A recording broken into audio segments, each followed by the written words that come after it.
Salut tout le monde, bienvenue dans cette vidéo. Aujourd'hui on va parler du module 1, ne jamais se décourager. Toujours dans le module mindset, on va dire ça comme ça, c'est la suite.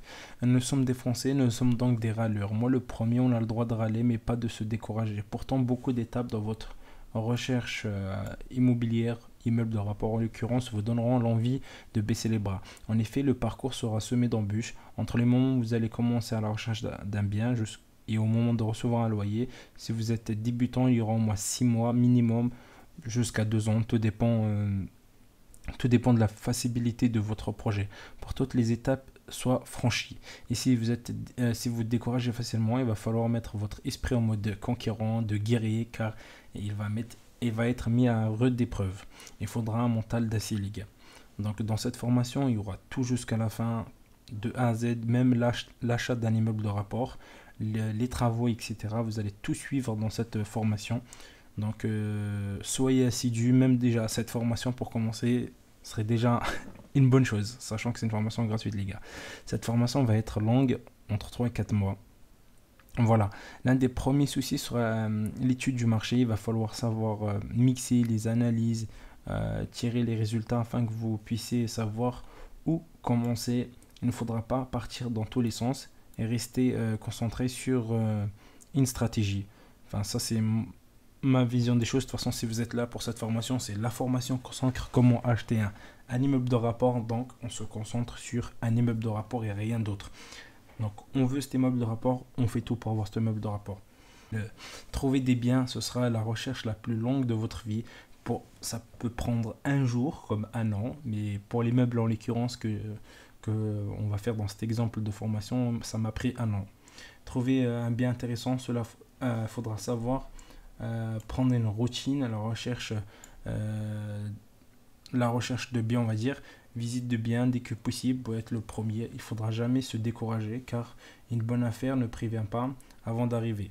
Ensuite, les visites qui arriveront à un lot de déceptions, la recherche d'artisans qui sont fastidieuses, les travaux qui ne finiront jamais. Bref, autant de péripéties dont il ne faudra pas avoir peur, il faudra continuer à avancer. Chaque erreur est une chance, on va dire ça comme ça, c'est plus beau on va dire, car elle vous permettra d'avancer très rapidement et d'apprendre de vos erreurs. C'est une réalité les gars, c'est une phrase bateau mais c'est une réalité. En effet, vous ne le ferez par la suite. Vous saurez analyser les soucis et ce sera une simple formalité pour la prochaine fois. Ça commence par s'entourer des gens avec un mindset de riche. C'est la réalité les gars, quand je dis cela, je ne dis pas s'entourer obligatoirement avec des gens riches. Il y a une nuance. Certes, s'entourer des gens riches, c'est extrêmement bénéfique, mais s'entourer avec des gens ayant un mindset de riche, selon moi, c'est encore plus intéressant. Un riche peut gagner 30K par mois s'il dépense tout au casino, au restaurant, en boîte de nuit. Bon, voilà, il n'a pas le mindset qu'il faut, mais si comme ça s'appelle, vous baladez avec quelqu'un qui gagne 10K par mois, mais qui a une mindset d'investisseur, qui ouvre des pizzerias, qui ouvre des kebabs, j'en sais rien, je donne des exemples à la con, mais vous m'avez compris, il a le mindset d'un investisseur, ben c'est cela qu'il faut suivre. Pour rappel, juste comme ça, un passif vous fait perdre de l'argent, comme une voiture, les télés, les iPhones, j'en sais rien, tout ce qui est matériel et qui sert à rien en l'occurrence à part faire beau. Mais voilà, vous m'avez très bien compris. Et ça, c'est un passif. On appelle ça un passif, un actif. C'est fait gagner de l'argent. Ce sont des investissements comme l'immobilier, la bourse, les voitures de collection, les montres de collection. Chaque minute qui passe, ben, ça nous fait gagner de l'argent. Ça, c'est la différence. Faut vraiment l'imprégner.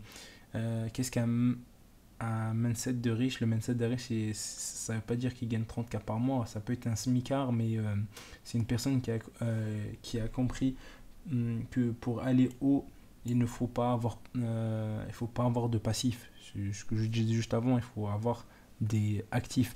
Un mindset de riche aura le moins de passifs possible. Il se donnera des passifs comme la peste.